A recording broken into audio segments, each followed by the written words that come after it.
اللہم صلی علی محمد وعلی آل محمد وبارک وسلم صلاۃ و سلام علیک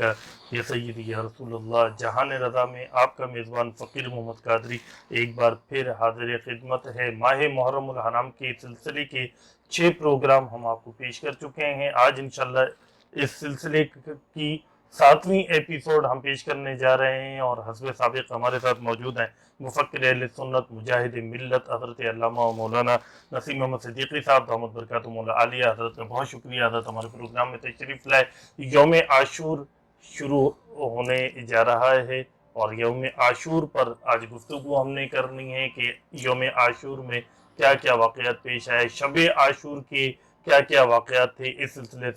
سلسلے میں ہم حضرت سے جانیں گے، حضرت کیا معاملات رہے یوم شب عاشور کے؟ بسم اللہ الرحمن الرحیم، الصلاۃ والسلام علیک یا رسول اللہ وعلی آلک و اصحابک اجمعین۔ میں نے عرض کیا تھا کہ شب عاشور اجلت کے ساتھ یہ لوگ چاہ رہے تھے کہ رات کی تاریکی ہی میں ہم لڑائی کر کے، مختصر لوگ ہیں امام حسین کے ساتھ، تو ان سب کو شہید کر دیں، جس پر امام علی مقام امام حسین رضی اللہ تعالیٰ انہوں نے ان کو روکا، اور وہ یہ سمجھی کہ ہم سے یہ مہلت مانگ رہے ہیں، جبکہ امام کا یہ خیال تھا کہ ان کو ایک مہلت دی جائے تاکہ اگر ان کی سمجھ میں بات آ رہی ہے، حجت تمام ہو رہی ہے، تو حجت تمام ہو جائے، یہ میرے خون سے اپنے ہاتھوں کو نہ رنگے۔ یہ خیال کیا آپ نے، اور کیونکہ یہ خیال اس لیے بھی ضروری تھا کہ بلا وجہ کسی کو یہ معلوم ہی نہ ہو کہ ہمارے ہاتھوں سے شہید کون ہو گیا۔ تو جو فوجی ہوتے ہیں وہ تو صرف اس اعتبار سے ہوتے ہیں کہ وہ یعنی یہ سمجھتے ہیں کہ ہم نے اپنے قائد کی، اپنے سپہ سالار کی، اپنے جرنیل کی بات ماننی ہے، وہ بس بات ماننے کے لیے تیار ہوتے ہیں، تو انہیں پتہ بھی نہیں ہوتا کہ مقابلے پر کون ہے، کیا ہے، تو معاملات کیا ہیں۔ جی ہاں بالکل، وہ تو اوبیڈینٹ ہوتے ہیں۔ تو امام علی مقام نے ان کو مہلت دی، اور پھر اس کے بعد آپ نے اپنے اصحاب کو بھی کہا کہ دیکھو کل صبح یا کل دن میں پتہ نہیں کیا صورتحال پیش آئے، اور تم سب کے سب جو ہے با اختیار ہو، لہذا میں نہیں چاہتا، اب تک جو میری ان سے بات چیت رہی ہے تو یہ لگتا ہے کہ یہ صرف میرے خون کے پیاسے ہیں، تو تم لوگ یہاں سے چلے جاؤ، اور میں یہاں پر اکیلے رہتا ہوں، اور کوئی بھی مجھے تم سے شکایت نہیں ہے، اور کوئی بھی پرابلم نہیں ہوگی، یہاں سے جا سکتے ہو، میں تمہیں دعا دے کر رخصت کرتا ہوں۔ تو امام علی مقام امام حسین رضی اللہ تعالیٰ آپ کے پاس، کیونکہ وہ لوگ بھی تھے کچھ جو کہ حضرت مسلم بن عقیل رضی اللہ تعالیٰ عنہ کی شہادت کے بعد کوفہ سے تنہا اور اکیلے سفر کر کے آئے تھے، تو ایسے لوگ بھی تھے۔ حضرت مسلم بن اوسجہ اسدی رضی اللہ تعالیٰ عنہ، جو حضرت مولا کائنات مولا علی مشکل کشا رضی اللہ تعالیٰ عنہ کی فوج کے ایک فرد تھے، تو انہوں نے کہا کہ ہم کسی بھی اعتبار سے واپس نہیں جائیں گے، اور ہم وہی جواب دیں گے آپ کو جو بدر کے مجاہدین نے آپ کے نانا جان کو دیا تھا۔ تو بدر کے مجاہدین کیونکہ یہ جواب دے چکے تھے جب حضور علیہ الصلوۃ والسلام نے فرمایا کہ تم میں سے جو چاہے چلا جائے، ابو جہل اور دوسرے مشرکین سے میں لڑنے کے لیے تیار ہوں، تو اس موقع پر وہ جواب دیا گیا تھا کہ یا رسول اللہ صلی اللہ تعالی علیہ وسلم، ہم بنی اسرائیل میں سے نہیں ہیں کہ جو ہم آپ کو یہ کہیں کہ تم اور تمہارا خدا جا کر کے دشمنوں سے لڑے، تو ہم آپ کے ساتھ ہیں، اور قدم بقدم اور شانہ بشانہ آپ کے ساتھ۔ تو بالکل اسی طرح حضرت مسلم بن اوسجہ اسدی رضی اللہ تعالیٰ عنہ انہوں نے کہا ہمارا یہ جواب ہے آپ کے لیے۔ ابو سمامہ سیداوی رضی اللہ تعالیٰ عنہ وہ کھڑے ہوئے، انہوں نے کہا ہمارا یہی جواب ہے، ہم ان کی تائید کرتے ہیں۔ حضرت حبیب ابن مظاہر رضی اللہ تعالیٰ عنہ انہوں نے بھی کہا کہ ہم اس کی تائید کرتے ہیں۔ سبحان اللہ۔ تو اس اعتبار سے امام علی مقام کو جو ہے پھر دوبارہ اصرار نہیں کرنا پڑا کہ تم میں سے جو چاہے چلا جائے، سبحان اللہ۔ کیونکہ ان سب کا جذبہ دیکھا تھا آپ نے۔ سبحان اللہ۔ پھر اس کے بعد آپ نے کہا کہ میں تمہارے جذبات اور تمہارے احساسات کو سمجھتا ہوں، سبحان اللہ۔ لہذا اب آؤ میں تم کو تمہارا مقام بتانا چاہتا ہوں۔ سبحان اللہ۔ اور یہ کہہ کر کے آپ سب کو ذرا کھلے میدان میں لے کر کے آئے۔ جی شب عاشور ہے، جی 9 تاریخ کا سورج ڈھل چکا ہے، جی اور رات جو ہے وہ 10 محرم کی ہے۔ جی چاند کچھ نہ کچھ تو ہوتا ہے، جی لیکن اس موقع پر جب یہ سب کے سب باہر آئے تو صرف اسی گروہ کے اوپر ایک روشنی تھی۔ اللہ سبحان وہ اللہ۔ ایسا لگتا تھا کہ چاند زمین پر اتر آیا۔ سبحان اللہ۔ اور امام علی مقام نے کہا کہ تم نظر ڈالو، تمہیں اپنا جنت کا محل نظر آئے گا، سبحان اللہ۔ اور جنت کے محل کے خدام بھی تمہیں نظر آئیں گے۔ سبحان اللہ۔ سبحان اللہ۔ اور بڑی میدان کربلا میں روشنی سی پھیل گئی۔ سبحان اللہ۔ پھر اس کے بعد یہ سب کے سب جو ہے اللہ کے ذکر میں مصروف ہو گئے۔ سبحان اللہ۔ اب یہ جب یقین ہو جائے جی کہ کل ہمارا آخری دن ہے، اللہ تو اس موقع پر جو عبادت ہے، اللہ اس عبادت کا جو اخلاص ہے، سبحان اللہ اور اس عبادت میں جو یقین کی کیفیت ہے، سبحان اللہ اکبر، اسے تو اللہ وہی محسوس کر سکتا ہے جی کہ جو اس مرحلے سے گزرا ہو۔ اللہ اکبر اللہ اکبر نہ میں بتا سکتا ہوں، نہ میں اپنے ناظرین کو سمجھا سکتا ہوں۔ سبحان اللہ تو سبحان اس اللہ۔ اعتبار سے یہ بات بڑی اہمیت رکھتی ہے کہ شب عاشور ایک طرف وہ لوگ تھے جو کہ بالکل آزاد تھے، کوئی شراب پی رہا ہے، جی کوئی اپنی عیاشی کے واقعات بتا رہا ہے، جی کوئی اپنی پرتعیش زندگی کے نشیب و فراز بیان کر رہا ہے، جی کوئی کچھ بتا رہا ہے،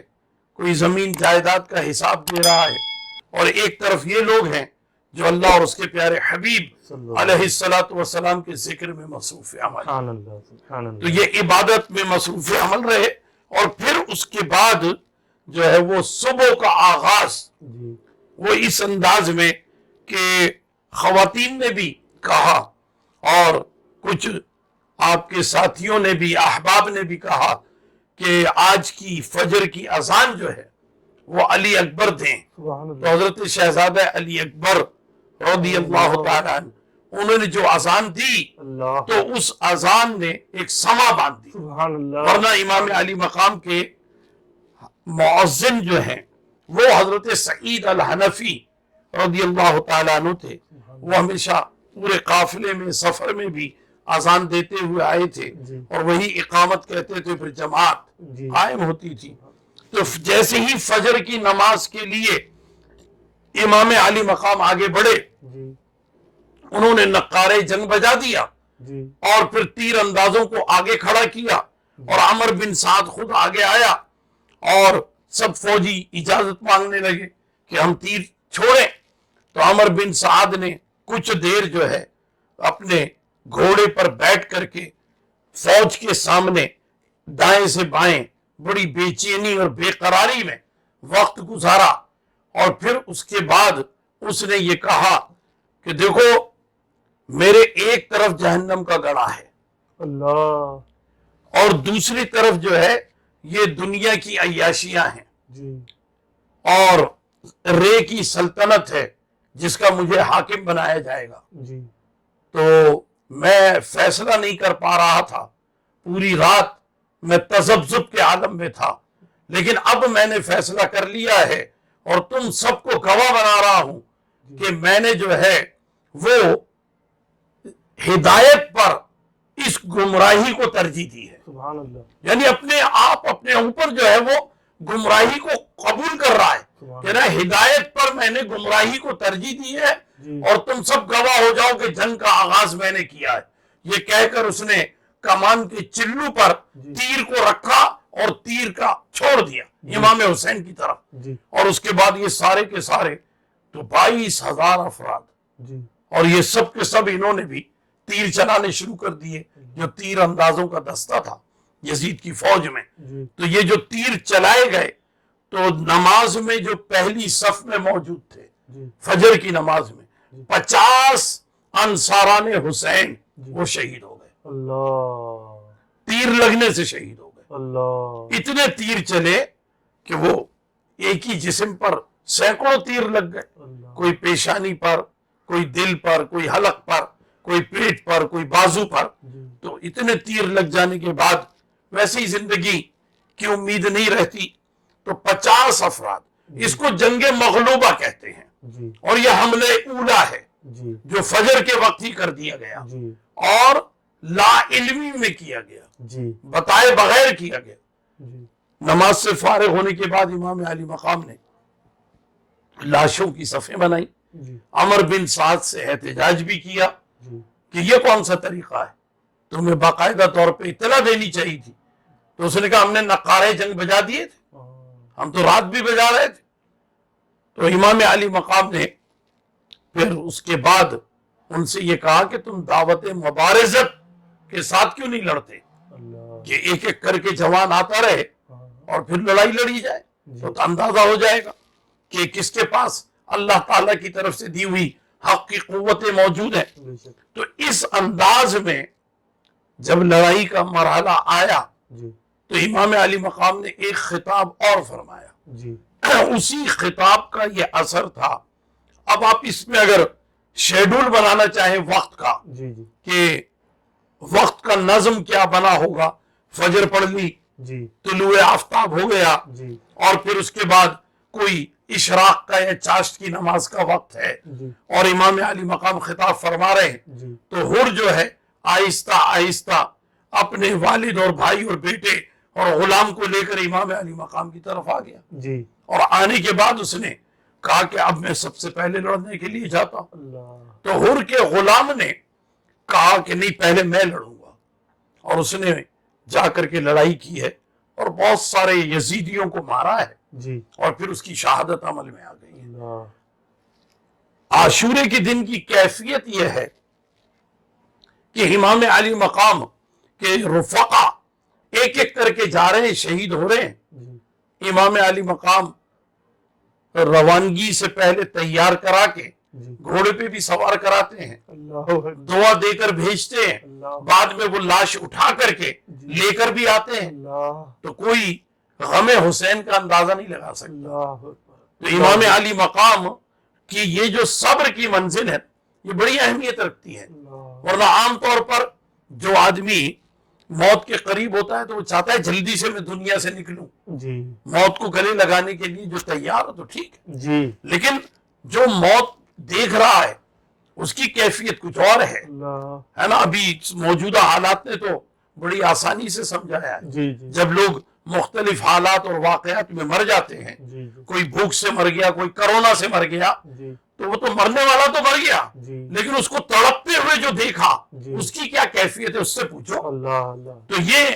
کیفیت امام علی مقام امام حسین رضی اللہ تعالیٰ عنہ کی رہی، اور کافی لوگ جاتے رہے، لڑتے رہے، یہاں تک کہ نماز ظہر کا وقت آیا۔ جی حضرت حبیب ابن مظاہر رضی اللہ تعالیٰ عنہ انہوں نے کہا کہ اس تمام کے تمام جو ہیں امام علی مقام کو جب خطاب کرتے ہیں تو مولا کہہ کر کے خطاب کرتے سبحان اللہ سبحان ہیں۔ یہ مولا کے دو معنی ہیں، اللہ جی ویسے تو علماء لغت عرب نے کئی معنی بیان کیے ہیں۔ جی مولا کا معنی کفیل بھی ہے، مولا کا معنی نگراں بھی ہے، جی مولا کا معنی دوست بھی ہے، جی مولا کا معنی آقا بھی ہے، جی اور مولا کا معنی غلام بھی ہوتا ہے، جی تو سب آقا کہہ کر بات کرتے تھے۔ سبحان اللہ تو حضرت حبیب ابن مظاہر نے کہا کہ مولا ایک آخری نماز آپ کے ساتھ ہے۔ اللہ اللہ اکبر تو اب اس میں یہ طے کیا گیا کہ نماز خوف ادا کی جائے۔ اللہ میدان جنگ ہے، وہ تیر پہلے چلا چکے ہیں، جی نماز فجر کا تجربہ ہو چکا ہے، جی لہذا امام علی مقام نے کہا کہ نماز خوف ادا ہوگی، جی میرے سامنے کون کھڑا ہوگا؟ سعید الحنفی، انہوں نے کہا میں کھڑا ہوتا ہوں آپ کے سامنے۔ اللہ اللہ اللہ تو وہ آگے کھڑے ہو گئے، پھر امام کے پیچھے ایک،